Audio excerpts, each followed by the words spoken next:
Now, in this particular video, we will see how to work with the visibility of any particular content in your web page.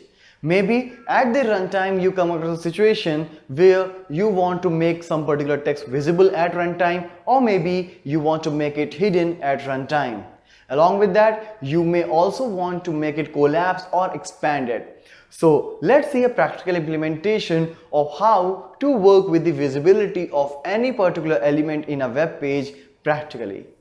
So as far as the visibility is concerned, here I have taken a couple of paragraphs in which the first paragraph tag is the normal one, means as the normal text it will be visible over the browser, while the another paragraph is decorated with the style where visibility is set to hidden, means this particular text will not be visible over the browser.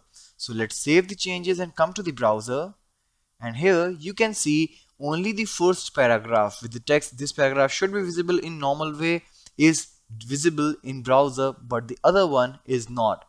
So basically if you don't want to show anything, that doesn't matter, like you can just remove that from the text. It's no use of putting this visibility hidden as such. But if at the runtime you want to show or hide some of the content, then definitely it is going to help you.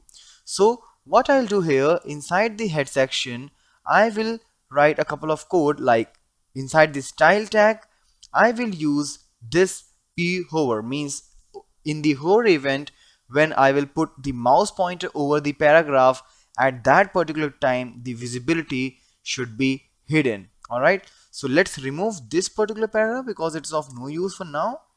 So let's save it and come to the browser, refresh it now. So for now this particular text is visible, but as soon as I'll put the mouse over it, so you can see this paragraph is no more visible, and again you can see this particular paragraph is there. So this is how you can work with the visibility while working with the CSS.